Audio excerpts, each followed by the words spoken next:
Welcome. This is Jane Gardner, and welcome to Solopreneur Success Strategies. And today is World Domination Wednesday, when we talk about you and your customer and how to keep your customers. Right now, it is all about customer service today. And we've been looking at customer service before. And for those of you who don't know me, I'm Jane Gardner, and I work with my husband in our structural engineering firm for the last 20 years in the home office over in Western Canada. And I came out onto the internet about 3 years ago to help others with their business and starting a home business. So today is all about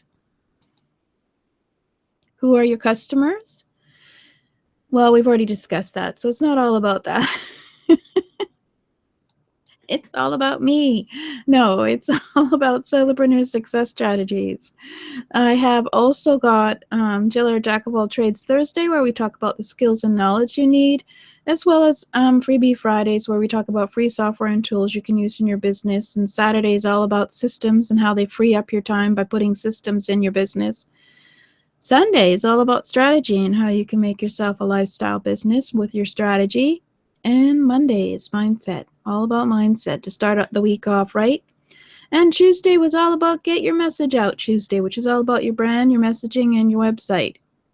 But today is called World Domination because you want to be able to have a world where you dominate your customers in terms of them always staying with you. So this is all about how to define who your customers are, how to get the customers that you want, and then how to keep them. And right now we're talking about keeping your customers because we talked about how to get them before. So you can always go have a look at those episodes at jgtips.com/YouTube. On my YouTube channel, you have Solopreneur Success Strategies playlist, and they're all there. But today we're going to be talking again about customer service. But first off, we're going to ask, well, who are your customers? Well, everyone is not your customer, says Seth Godin, and I certainly agree. Your customers are those who want your solution to their problems, or they want your solution to fulfill their desire. There are over 4 billion people now, internet users online today, just today. And from those people, you should be able to find out who your customers are and get your customers.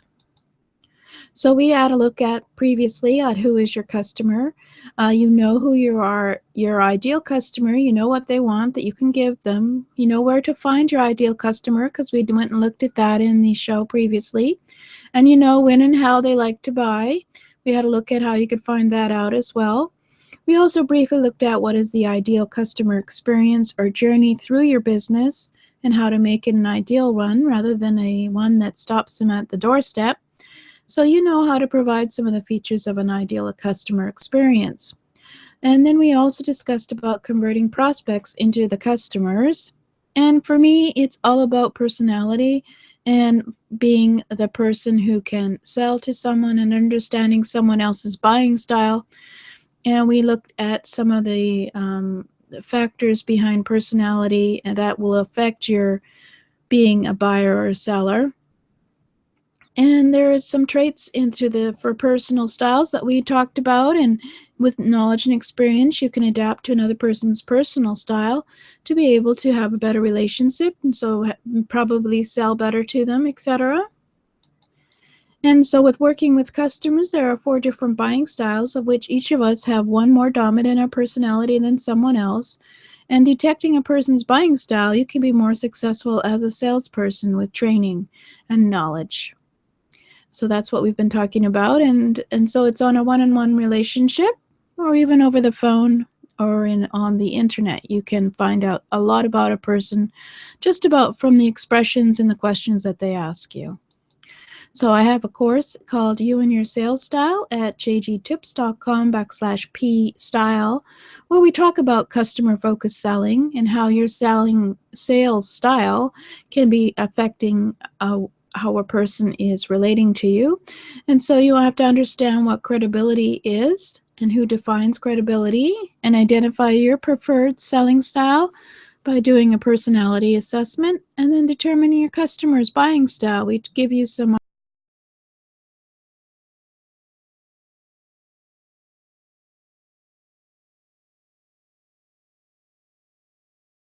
idea on the knowledge and the information you need in order to figure out who this person is. And we create some action plans as to how to be a better seller and how to have customers who buy from you. So that's at jgtips.com/p-style. And then we looked at what does good customer service really mean. And in the end, when you look at the simplest version of what is good customer service, it's pleasant, friendly, and patient staff. So being friendly and polite as possible and patient and making it more focused on the customer last week. So this week we're going to look at how to handle customer service challenges. And to be honest, when we were looking at your personal style and buying style and selling style, you can also relate this to your personal style as a person when you're working with others as customers too. You can certainly identify who this customer is and work with them so that you relate better. But for now, we're going to look at, first of course, if you're having an issue with someone and they've called you up and they're not happy. Well, first, of course, you listen to see what the problem is, and then you acknowledge the problem, and then you ask some questions to see exactly what is the issue and whether or not it really is the issue that you can handle. You confirm that that is what the issue is, and then you provide some answers or solutions to their issue.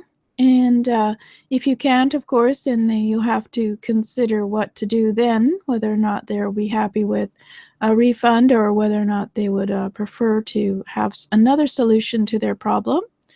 And then, of course, definitely, just as you follow up when you're selling something to someone, you also check after you've given them a solution, whether or not they're happy with that solution or not. You just don't give it to and not. So that's good customer service. Is basically, fundamentally, it's listening. So listen. So you got to hear them out and take note of the important details of what the issue is. And then if they feel that you're responsive, it will aid with their frustration, so it'll calm them down a bit if they realize that you are listening. You may not have the answer for them this second, but you are listening and understand what the issue is. So being able to acknowledge and let them know that you emphasize with them and that you have listened and you now understand what the issue is. You apologize, but not too much, and don't become defensive, of course, because that, of course, gets everybody upset and angry. So you basically say, let's work this out. So empathy and being able to listen is a very important feature of yourself in terms of dealing with customer service, as it is for any time in your life. So then you ask questions and never assume what the problem is. It may be actually an issue that was something that you didn't realize they were having an issue with. For example, they may have a different operating system than what you thought they had, and so that's probably why the hard drive is incompatible with the computer and won't work with it. But you have to keep questioning just to find enough detail that you can maybe understand what the exact issue is. So questioning shows that you have been listening, of course, as well, that you understand what they have considered to be the issue, and then, of course, that makes them happy to know that you are listening to them. And then you, of course, confirm. You take notes and read back over the details, what the issue is, and confirm that you've understood what the customer is saying is the issue. And so if repeating it back verbally to them will certainly make them happy to know that you have been listening and you understand the issue. And of course, then if you have to provide a solution. So if there isn't a protocol, you have to maybe improvise a solution based on your principles of customer service. But if you have a solution, that's great. It will certainly make the customer happy if you can provide them with a solution that they wanted to begin with. And if that's not possible because you're not too sure what it is, then take it in and go and do some research on it and see whether or not there's an issue that you can solve. And if you can't provide an answer, then maybe improvise a solution based on your principles of customer service. So you can maybe give them a different hard drive, for example. And once you find out that they actually have a Windows or a Mac computer, realizing that they had bought the wrong one. And then you just see it through to the end. So you don't just flippantly say, okay, here's the solution. I'll take it to the counter. You have to, of course, be polite and realize that they also want confirmation that you've understood that there is an issue, and you're not, you're going to quite pleased that they came forward with the issue in case it's something that other people might have an issue with. So then you check and confirm that you've solved the problem and that the person is happy with your solution, and if there's anything else that you can help with, because they may have missing some parts that they need to buy. So you always have to make sure you check and follow up that the person with the problem, customer, is happy with the solution that you've given them and understands that you've given your best service, and make sure that there's not something else hiding in the back that they might want to talk about as well, because then you need to know that they're happy with everything, and that will give them a good feeling, and they'll be happy with their customer service. So it's easier for a customer to get frustrated by email. So please remember to be friendly and polite and simple language when you're writing up emails in response to any complaints. My husband hates email. In fact, he won't answer the email. I have to actually do the email. Sorry, this is confession time. I actually have to read the email, and then I print them out for him to read, but he does not like going in for email, because there's something about email that the language in it is sometimes can sound very angry or foreboding or threatening, even when it's a very simple thing that they weren't really upset about. But the way that it's written, it can sound very rude or threatening. So remember that you should always keep your emails simple when you're responding to someone about customer service.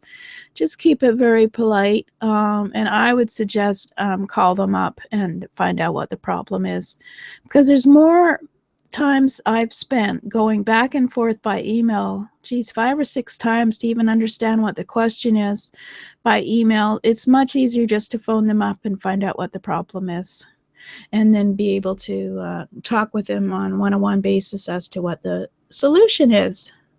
So hey, there's another section on customer service, and I hope you thought about that a bit. I'm sure you've been in one of these situations where you've had to deal with customer service, and some have been terrible and some have been good.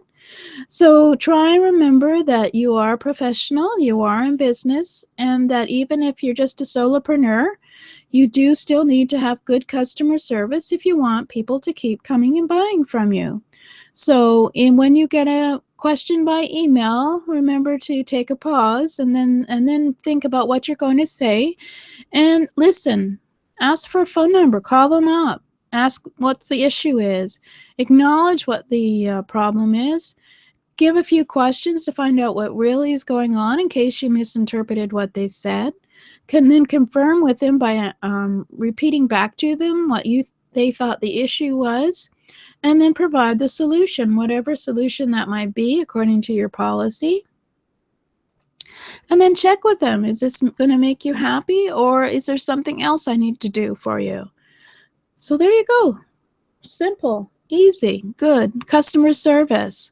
But this will give you good karma and also good relations with your customers, and they'll come back to you again if they know they can approach you about a situation.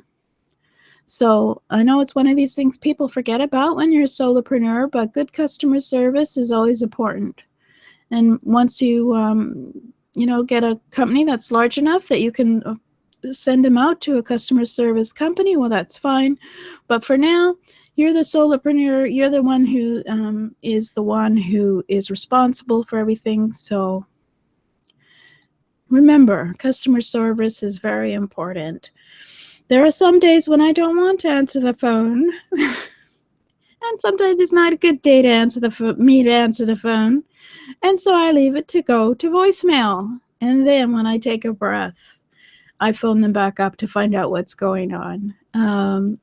So There's another tip for you. Always make sure you're in the right mood for doing customer service, especially when you know the person who's on the other line might be complaining.